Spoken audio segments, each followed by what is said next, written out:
नमस्कार। आइए करते हैं अब हमारा जो कॉस्ट अकाउंटिंग का इंट्रोडक्शन का चैप्टर था उसका क्वेश्चन नंबर 3 और 4। क्वेश्चन नंबर 3 के अंदर सबसे पहले देखिए हम करने जा रहे हैं एक तो एडवांटेजेस और फिर दूसरा करेंगे हम डिसएडवांटेजेस। तो सबसे पहले कॉस्ट अकाउंटिंग के मैं एडवांटेजेस स्टार्ट करने जा रहा हूँ। तो पढ़ के देखते हैं जी क्या कहते हैं advantages. The cost system reveals unprofitable activities.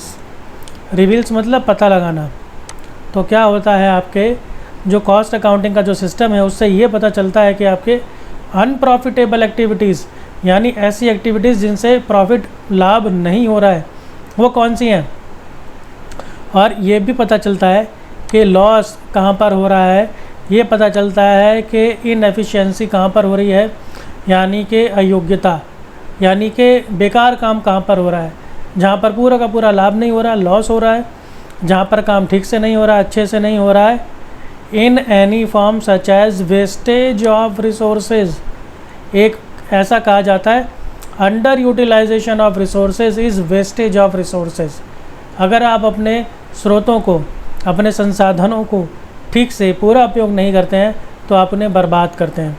तो आपके जो रिसोर्सेज हैं वो वेस्ट कहाँ पर हो रहे हैं। अंडर यूटिलाइजेशन ऑफ प्लांट, जो आपकी प्लांट एंड मशीनरीज़ हैं वो उनका कम उपयोग कहाँ पर हो रहा है, पूरा उपयोग नहीं हो रहा है। आइडल टाइम, बेकार समय कहाँ पर ख़राब हो रहा है, एक्सेट्रा।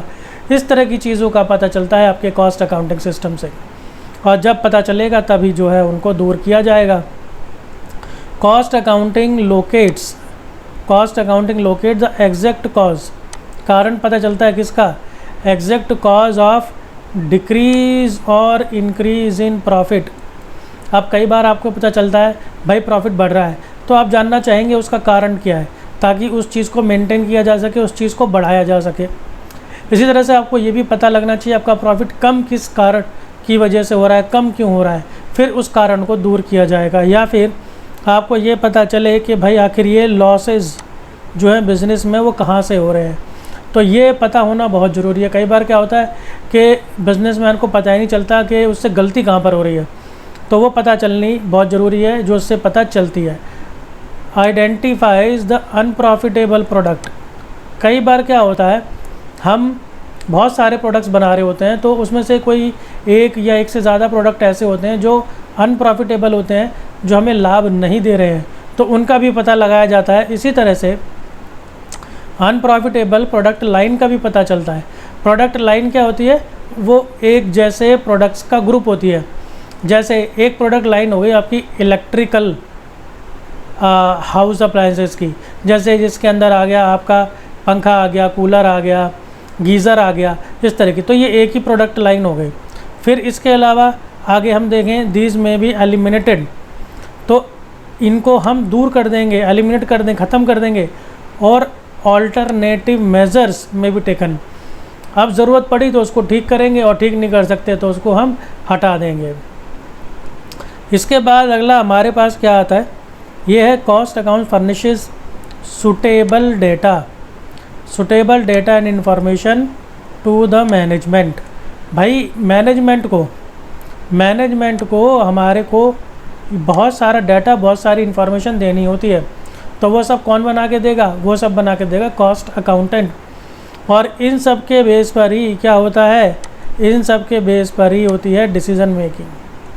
तो डिसीज़न मेकिंग मैनेजमेंट को करनी है और उसके लिए चाहिए डाटा, इन्फॉर्मेशन, वो सब कौन देगा, वो सब देगा कॉस्ट अकाउंटेंट। और कॉस्ट अकाउंटेंट किसे फॉलो करते हुए बना रहा है, कॉस्ट अकाउंटिंग को। आइए इसके बाद जो हमारा अगला है वो है यूज़फुल फॉर प्राइस फिक्सेशन। भाई कॉस्ट अकाउंटिंग जो है वो प्राइस फिक्सेशन करती है। मैंने आपको देखिए पहले भी बताया था अभी ऊपर कि क्या होता है, जैसे हमारे पास किसी भी चीज़ की कॉस्ट होती है, फिर हम उसमें प्लस कर देते हैं हमारा प्रॉफिट, फिर प्रॉफिट ऐड करने के बाद हमें मिलता है सेलिंग प्राइस, इस तरीके से।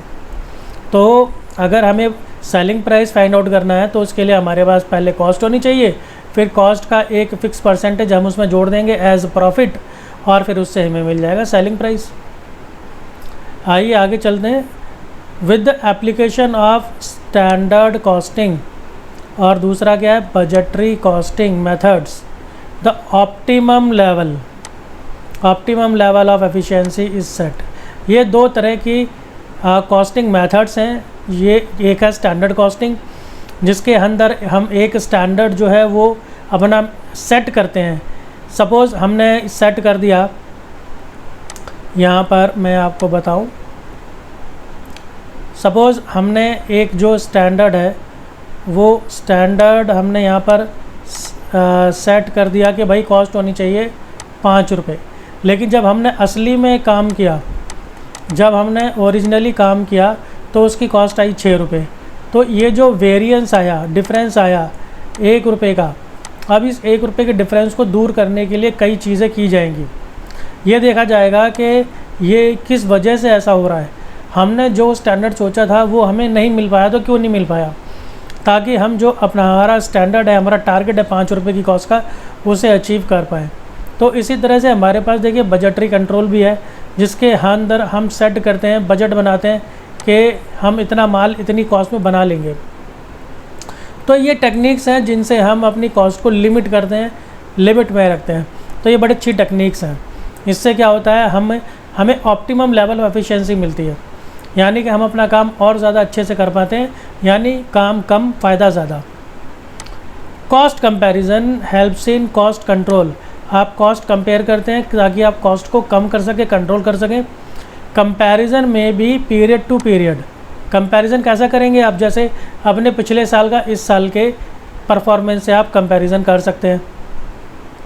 आप figures in respect of the same unit, आप खुद अपनी एक ही सेम यूनिट में कर सकते हैं, या अपनी फैक्ट्री का कर सकते हैं, या अपनी कई अलग अलग यूनिट्स का कर सकते हैं, या अपनी कई सारी फैक्ट्रीज़ का कर सकते हैं। आप अपनी फर्म के अंदर भी कर सकते हैं कंपैरिजन, जैसे आप जिसका करना चाहें उससे कर सकते हैं। खुद अपनी कंपनी के अंदर भी कर सकते हैं और कंपैरिजन कर सकते हैं अपने राइवल्स के साथ भी, जो हमारे कॉम्पिटिटर्स हैं उनके साथ भी। A cost system provides ready figures. हमें इससे क्या मिल जाएगा, हमें इससे मिल जाएगा ready figures for the use of government. भाई गवर्नमेंट को भी डाटा चाहिए क्योंकि वो टैक्स वैक्स लगाएगी, तो हम ऐसा डाटा बनाते हैं कॉस्ट अकाउंटिंग से जो डाटा गवर्नमेंट के काम आता है, जो डाटा जो वेज ट्रिब्यूनल्स हैं, यानी कि जो मजदूरी संबंधित जो कोर्ट्स हैं, जो न्यायालय हैं, अगर वहाँ पर कोई इशू जाता है तो वहाँ पर भी उसको सॉल्व करने के लिए ये डाटा काम में आता है। और फिर इससे संबंधित नियम भी बने हुए हैं कि कम से कम इतने वेजेस तो होने ही चाहिए, तो वो सब चीज़ों को ध्यान में रखा जाता है। खुद बोर्ड के पास ये डाटा जाता है ताकि वो डिसीज़न ले सके, चीज़ों को सॉर्ट आउट कर सकें। लेबर्स को भी चाहिए होते हैं ये वाले डाटा, भाई हमारी कंपनी कैसा परफॉर्म कर रही है और उस हिसाब से हमारे जो वेजेस हैं वो कैसे हैं। ट्रेड यूनियंस को भी इसी पर्पज़ के लिए चाहिए। तो बहुत सारा ये डाटा प्रोवाइड कराता है कॉस्ट सिस्टम। फिर है when a concern is not working in full capacity due to various reasons such as shortage of demand, suppose demand कम हो गई, बॉटलनेक यानी रुकावट कहीं पर, बॉटलनेक इन प्रोडक्शन में कहीं पर रुकावट है, कॉस्ट ऑफ आइडल कैपेसिटी, पूरा इस्तेमाल नहीं हो पा रहा है, कैपेसिटी का कम इस्तेमाल हो पा रहा है। सपोज़ 10,000 यूनिट बना सकते हैं लेकिन सिर्फ 8,000 ही बना रहे हैं। Can readily work out and revealed to the management. अगर कंपनी ठीक से काम नहीं कर रही है, नॉट वर्किंग फुल कैपेसिटी, अगर फैक्ट्री या कंपनी अपनी फुल कैपेसिटी पर काम नहीं कर रही है तो उसके पीछे कोई ना कोई कारण ज़रूर होगा, और वो जो कारण है वो मैनेजमेंट को बताना ज़रूरी है, और वो पता चलेगा कॉस्ट अकाउंटिंग से। अगला हमारे पास मार्जिनल कॉस्टिंग का है। Marginal costing is employed for suggesting course of actions to be taken it is useful for management and decision making. Marginal costing का चैप्टर आगे आएगा, हम लोग पढ़ेंगे। तो मार्जिनल कॉस्टिंग में हम पढ़ेंगे कि इस चैप्टर के बेस पर ही ऐसे बहुत सारे डिसीजंस हैं जो लिए जाते हैं। तो मार्जिनल कॉस्टिंग जो है वो कॉस्ट अकाउंटिंग का ही पार्ट है, तो इसलिए ये भी एक इम्पॉर्टेंस हुआ। डिटर्मिनेशन ऑफ कॉस्ट सेंटर्स या रिस्पॉन्सिबिलिटी सेंटर्स। पहले तो ये पता होना चाहिए कि कॉस्ट सेंटर क्या है, कॉस्ट सेंटर क्या है अभी आगे थोड़ी देर में हम पढ़ने वाले हैं, और रिस्पॉन्सिबिलिटी सेंटर क्या है। सिंपल भाषा में अभी मैं बताऊँ आपको तो ये है कि एक पर्टिकुलर एलिमेंट जिसके बारे में हम कॉस्टिंग कर रहे हैं वो एक ब्रांच भी हो सकती है, एक डिपार्टमेंट भी हो सकता है, एक यूनिट भी हो सकती है, एक प्रोडक्ट भी हो सकता है, और ये भी फाइंड आउट करना है कि रिस्पॉन्सिबिलिटी आखिर किसकी है। To meet the needs of cost accounting system, ensure that the organisational structure of the concern has been properly laid, responsibility can be properly defined and fixed on individual। तो कुल मिला के बात इतनी है कि ये पता लगा पाएँ कि आखिर रिस्पॉन्सिबिलिटी है किसकी, कौन जिम्मेदार है उसके लिए, और उसको सेट किया जा सके। अब चलते हैं आगे। हमारे पास है अब डिसएडवांटेजेस, अब इसके नुकसान क्या क्या हैं, तो शॉर्टकट में इनको देख लें जल्दी से। Classification of cost into its elements. देखिए कॉस्ट के एलिमेंट्स होते हैं जो आने वाली एक दो वीडियोस में हम देखेंगे, जैसे कि मटेरियल हो गया, लेबर हो गया, ओवरहेड्स हो गया। तो हमें खर्चों को बांटना पड़ता है इनमें। तो इनमें जो बांटना है ना कि ये मटेरियल है, ये लेबर है, ये एक्सपेंस है, वो कई बार थोड़ा डिफ़िकल्ट हो जाता है बांटना, क्योंकि कई चीज़ें पूरी की पूरी क्लियर नहीं होती हैं। आगे देखें material issue pricing based on average of standard cost, average और स्टैंडर्ड कॉस्ट। जब हम मटेरियल का चैप्टर पढ़ेंगे तो उसके अंदर एक टॉपिक आता है स्टोर लेजर। स्टोर लेजर में क्या होता है, माल रखा रहता है कंपनी का सारा, और वहाँ से माल ट्रांसफ़र होता है प्रोडक्शन यूनिट में प्रोडक्शन के लिए। तो ये स्टोर से जो माल जाएगा प्रोडक्शन यूनिट के अंदर, तो वो किस रेट पर जाएगा, वो इशू जो होगा वो किस प्राइस पर इशू होगा। इस इशू प्राइस करने के जो मेथड्स हैं वो मैं आपको बताऊं तो वो लगभग ना 13 मेथड या इससे भी ज़्यादा मेथड है। तो कौन सा वाला मेथड अप्लाई होगा और उसको कैसे अप्लाई करेंगे, किस प्रोडक्ट के लिए कौन सा मेथड सही है, ये सब चीज़ें थोड़ी टिपिकल है। Apportionment of overhead expenses and their allocation to cost unit cost centre. जैसे मैं कह रहा था एक्सपेंसेस को एलिमेंट्स में बांटने में दिक्कत आती है, तो इसी तरह से हमें ओवरहेड एक्सपेंसेस में बांटने होते हैं। ओवरहेड क्या होते हैं, इनडायरेक्ट एक्सपेंसेस होते हैं। इनडायरेक्ट एक्सपेंस क्या होते हैं आगे बताऊंगा आपको मैं। तो उनके अंदर भी एक्सपेंसेस को बांटना कि ये फैक्ट्री का इनडायरेक्ट एक्सपेंस है, ये ऑफिस का इनडायरेक्ट एक्सपेंस है, सेलिंग डिपार्टमेंट का डिस्ट्रीब्यूशन का इनडायरेक्ट एक्सपेंस है, रिसर्च एंड डेवलपमेंट डिपार्टमेंट का इनडायरेक्ट एक्सपेंस है या ओवरहेड है, फिर किस कॉस्ट सेंटर या किस कॉस्ट यूनिट का से वो संबंधित है। इतना सारा डिवीज़न करना बड़ा मुश्किल हो जाता है। फिर है arbitrary allocation of joint cost. Again कई बार क्या होता है कि जैसे कोई एक आपका मिस्टर एक्स है, अब ये सपोज़ दो तरह की दो मशीनों को देख रहा है, एक मशीन 1 और एक मशीन 2। अब ये वाली जो मशीन है ये डिपार्टमेंट 1 के अंदर है और ये वाली जो है वो डिपार्टमेंट 2 के अंदर है। अब हमें जो कॉस्ट फाइंड आउट करनी है वो सिर्फ इसकी करनी है, हमें डिपार्टमेंट 1 की। तो अब इसको भी तो बांटना पड़ेगा ना कि ये इधर भी टाइम दे रहा है, इधर भी टाइम दे रहा है, तो इसकी इधर कितनी कॉस्ट आई उसको फाइंड आउट करने में भी कई बार दिक्कत होती है। सो जो डिवीज़न है अब क्या होता है कि जैसे बांटना है, अब कोई कहेगा 50-50 बांट दो, कोई कहेगा टाइम के आधार पे बांट दो, कोई कहेगा कि उसके वेजेस के आधार पे बांट दो, है ना। तो बांटने में प्रॉब्लम होती है। तो आर्बिट्रेरी है, सब अपनी अपनी मर्ज़ी चलाते हैं, कोई मेथड अप्लाई करता है, कोई मेथड अप्लाई करता है। फिर हमारे पास है division of overheads into fix and variable. अब ये जो कॉस्ट होती है तो ये दो तरह की होती है, एक आपकी होती है फिक्स और एक होती है वेरिएबल। फिक्स क्या होती है, जो आपके प्रोडक्शन लेवल के साथ घटने बढ़ने के साथ चेंज नहीं होती, और वेरिएबल वो होती है जो प्रोडक्शन लेवल के घटने बढ़ने के साथ चेंज होती है। अभी के लिए सिर्फ इतना ही, आगे डिटेल में आएगा। तो कई बार ये डिवीज़न करना भी मुश्किल हो जाता है कि वो फिक्स है या फिर वेरिएबल है, इसीलिए इनके बीच की टर्म आ जाती है फिर सेमी वेरिएबल। फिर हमारे पास अगला है maintenance of cost accounting system appears to be expensive. भाई पैसा लगता है, खर्चा लगता है, इसमें अकाउंटेंट रखेंगे, फिर वो वेरीफाई भी होगा और रिकॉर्ड्स की मेंटेनेंस भी है, सब चीज़ है। तो इन सब के अंदर जो है वही खर्चा लगता है। आगे भी सब कुछ वही बता रखा है कि जितनी भी एक्टिविटीज़ मैंने अभी तक आपको बताई वो सब करनी पड़ती है और उसके अंदर वही एडिशनल खर्चा आता है। इसके बाद अगला हमारे पास result shown by financial accounts differ. देखिए, दो डिपार्टमेंट होते हैं, एक है फाइनेंशियल अकाउंट, ये वही है जो आप अभी तक अकाउंट्स पढ़ते आ रहे हैं, जिसके अंदर आप P&L बैलेंस शीट वगैरह बनाते हैं।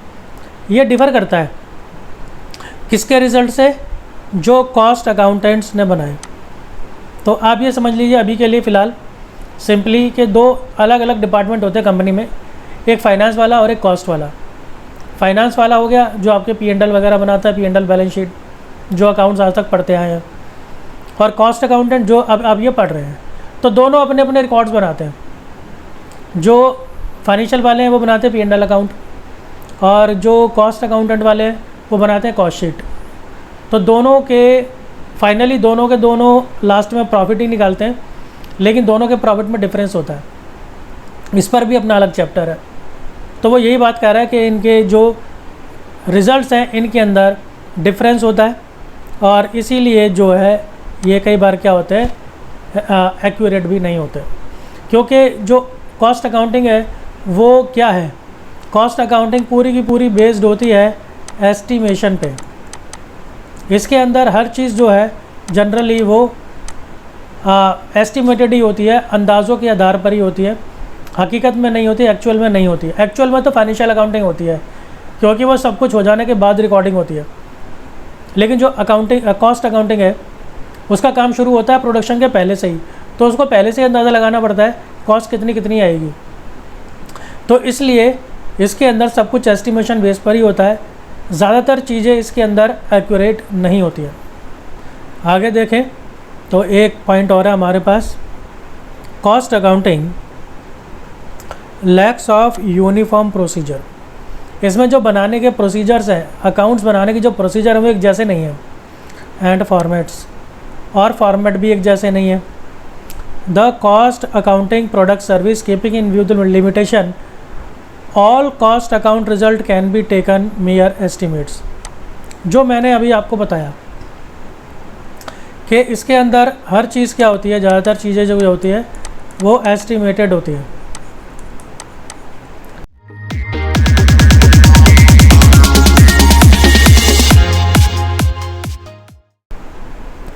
फिर हमारे पास अगला क्वेश्चन आता है स्कोप।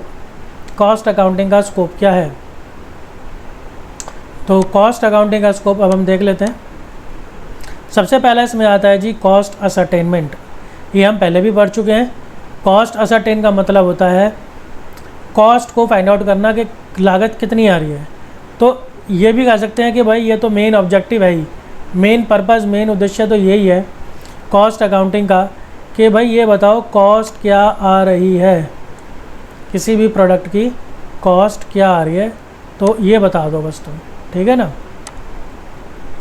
जो भी आपने प्रोडक्ट दिया या फिर सर्विस दी आप ये बता दो। फिर अगला हमारे पास आता है कॉस्ट अकाउंटिंग। ये भी हम पहले कर चुके हैं कि कॉस्ट अकाउंटिंग जो है वो शुरू होती है कहाँ से, आपकी रिकॉर्डिंग से। आपके जितने भी खर्चे हैं उन सब की रिकॉर्डिंग करनी है। और एंड कहाँ होती है?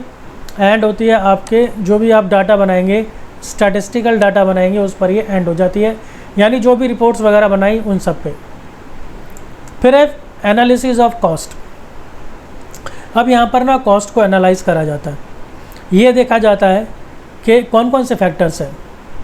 ये रहा, the factors responsible for difference in actual cost and budgeted cost. वही स्टैंडर्ड कॉस्टिंग वाला जो मैंने आपको बताया था कि आपने बजट बनाया कि कॉस्ट आएगी 5 रुपये की, लेकिन एक्चुअल में कॉस्ट कितनी आई जी? 6 रुपये की कॉस्ट आई। तो ये जो वेरिएंस आया, जो डिफरेंस आया, 1 रुपये का डिफरेंस आ गया, तो ये कैसे आया, इस चीज़ को पता लगाना और फिर उसको दूर करना। फिर इसके बाद हमारे पास अगला है जी cost control. Process of regulating the action so as to keep element of cost within the set parameters. Cost control का काम क्या है कि जैसे हमने सोचा हम 5 रुपये का प्रोडक्ट बनाएंगे, तो वो जो प्रोडक्ट की कॉस्ट है वो 5 रुपये के अंदर ही आ जाए। ठीक है ना। वो ये नहीं है कि करने के बाद फिर देखेगी कि क्यों डिफरेंस आया। तो वो काम ही इस तरीके से करेंगे कि जो कॉस्ट है वो 5 रुपये के अंदर ही आ जाए। अगला हमारे पास अगर हम देखें तो ये है कॉस्ट रिपोर्ट। अब इसके अंदर हम ultimate function of cost accounting है ये। These reports are primarily prepared for the use of management. भाई मैनेजमेंट को डिसीज़न लेने हैं, अलग अलग लेवल के मैनेजमेंट होते हैं, उन्हें डिफरेंट लेवल के डिसीज़न लेने हैं, तो उसके लिए उनको रिपोर्ट चाहिए, डाटा चाहिए। तो वो डाटा कौन बना के देगा, रिपोर्ट्स कौन बना के देगा, कॉस्ट अकाउंटेंट्स, यानी कॉस्ट अकाउंटिंग के ज़रिए ही वो मिलेंगे, ताकि उसके आधार पर वो कई तरह के जो है प्लानिंग कर सके, कंट्रोल कर सकें, परफॉर्मेंस चेक कर सकें, परफॉर्मेंस कैसी चल रही है कंपनी में, और फिर कई तरह के जो है अपने वो डिसीज़न ले सकें। इसमें लास्ट आता है आपका कॉस्ट ऑडिट। कॉस्ट ऑडिट ये पहले भी पढ़ चुके हैं।